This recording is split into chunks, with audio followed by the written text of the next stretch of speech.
Kota Palembang punya aneka kuliner lezat lainnya, salah satunya kue gandus.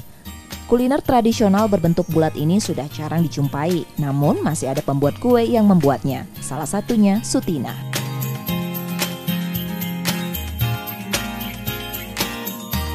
Gandus menggunakan bahan baku utama tepung beras dan tepung tapioka, serta santan kelapa. Membuat kue gandus cukup mudah, dimulai dengan mengaduk tepung beras dan tepung tapioka dengan air dingin.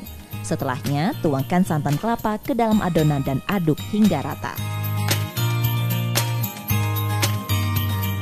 Selanjutnya, tuangkan adonan secara perlahan dalam cetakan yang telah dipanaskan dalam panci kukusan. Proses pengukusan selanjutnya berlangsung selama 30 menit hingga kue gandus menjadi matang.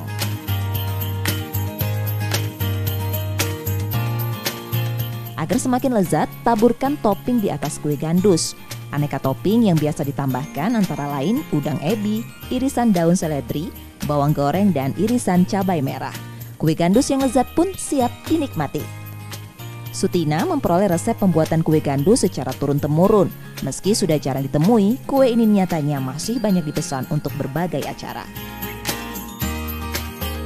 Acara-acara untuk misalnya untuk antar-antaran, untuk apa masih dimakan kalau di daerah kami Kutoni. Sudah tuh untuk snack ini untuk yang asin. Asin rasanya gemuk, manis, asin. Oh, resepnya resep dari nenek moyang dulu.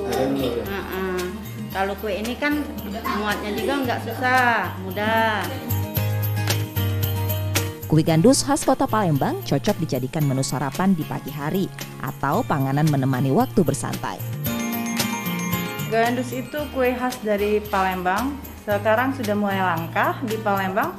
Pembuatannya sudah jarang karena biasanya dibuat oleh orang-orang tua dulu ya. Yang muda-muda sekarang udah jarang membuatnya, jadi mulai langka. Gandus itu makanan gurih, pedas karena ada cabenya. Pembuatan gandus cukup sederhana dan dapat dicoba sendiri di rumah. Namun bila tak mau repot, Sutina menjual kue gandus lezat ini seharga Rp1.000. Pemesanan dapat mencapai 200 hingga 500 porsi dalam sehari. Rizky Nurmizan, Kompas TV, Palembang, Sumatera Selatan.